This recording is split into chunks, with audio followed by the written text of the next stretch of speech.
Hi everyone, welcome to KeoTalks. My name is Kelly, and in this video, we're going to be talking if a STEM major is right for you. A lot of students are struggling to find which majors that they want to study in college. STEM majors are highly encouraged by many schools and many family members. We're going to be talking about if STEM major is right for you. I'll be talking about what it's like being a STEM major and what to expect as a STEM major. Hopefully this will help you decide whether you want to commit being a STEM major or not. Please subscribe to KeoTalks for more college video. Without further ado, let's begin. What is STEM? STEM stands for Science, Technology, Engineering, and Mathematics. Basically, STEM curriculum covers all four of those categories in your coursework.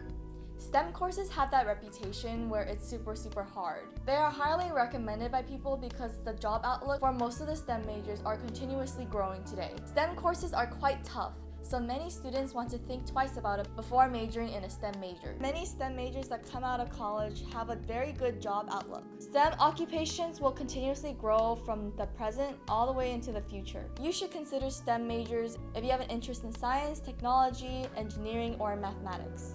If you tend to do well in those classes or have a high interest in STEM occupations, I definitely recommend being a STEM major. Although many people say that STEM majors provide the best job outlook, it does not mean that you have to be a STEM major in order to have a successful career. This video is just mainly to inform you what STEM majors are like and how to handle it. For STEM majors, there are different opportunities in the future and there are different categories of STEM. For example, if you're going to study biology, there are different kinds of biology to study. You have human biology, you have genetics, you have microbiology. If you were going to study engineering, there are also different ones too. There are computer science engineering, there's electrical engineering, and there's mechanical engineering, and there's so much more. One of the reasons why people recommend that you do STEM is because the compensation is quite high. When I was applying for research opportunities, I noticed that a lot of STEM research opportunities give pretty good compensation. They paid me to do research. When I looked up non-STEM research opportunities, most of them were low paying or they didn't pay at all. Also, when you're a STEM major, you have the potential to make an impact in society. For example, if you're a chemistry major, you can probably find some kind of cure to something. STEM classes are usually quite long. When I was in community college, my classes were semester-based. Most of my classes were about 2 hours for lecture and about 3 hours for lab. Like I said, STEM has a reputation for being difficult. Do not expect the classes to be too easy. STEM classes usually come in series. Some of the series that you'll be expected to complete are the math series and the science series. For all STEM majors, you're required to take math series. You will start with pre-calculus and trigonometry, and you'll work your way up at least to calculus 2. You need to dedicate a lot of time to studying as well. You can't just allocate some time to go to the lecture and some time to do the homework. You really need to sit down and study for quite some time, especially since the material is very challenging. I study approximately 11 hours a week. I study a lot on the weekends and after my classes. Most professors have high expectations, especially when you climb the ladder of higher level classes. The professors from higher level courses have higher expectations for their students because you guys have completed many courses relating to that content. The learning pace is also quite fast as well.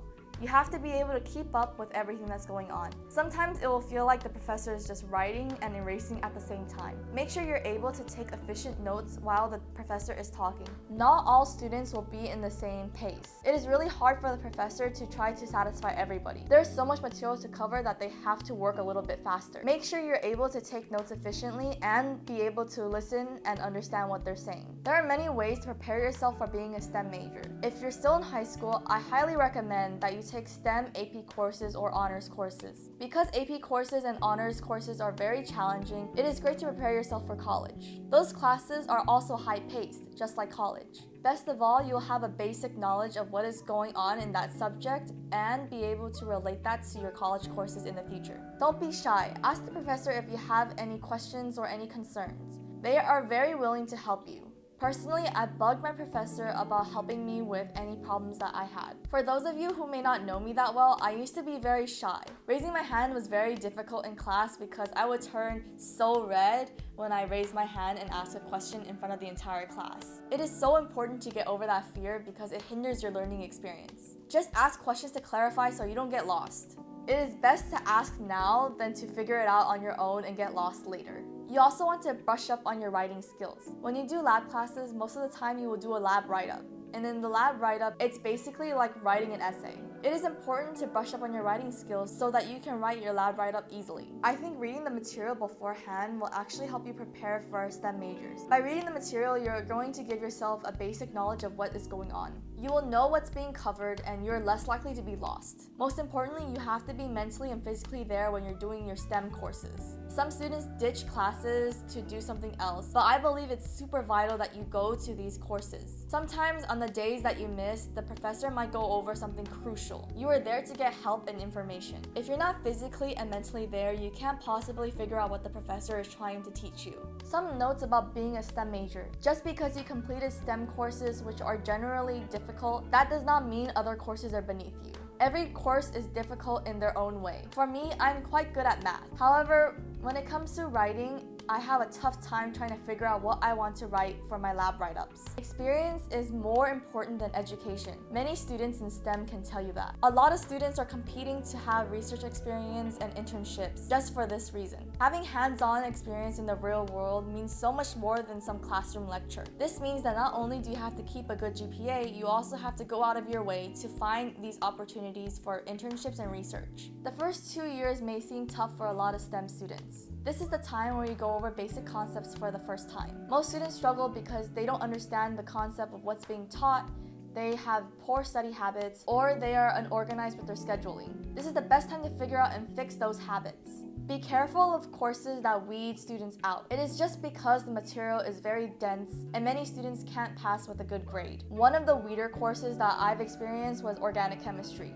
Although I did fairly well in my community college, if I were to do it again, I probably would not do as well. I took this class in community college and it was densely packed with information. You had to memorize so many things. For some students, it was a breeze, and for most students, it was a struggle. For me, it was definitely a struggle to find a good study habit for this class.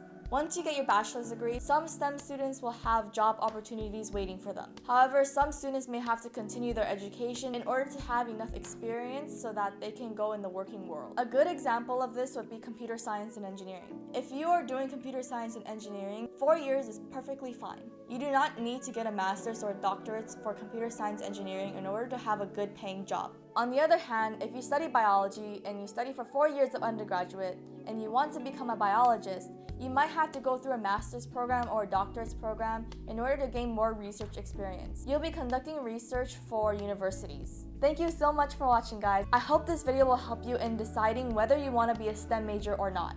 In the comments section, let me know what are your thoughts about STEM majors. I'd like to hear from you. Please like this video and subscribe to KeoTalks for more college videos. I will be uploading new videos every Tuesday and every Friday.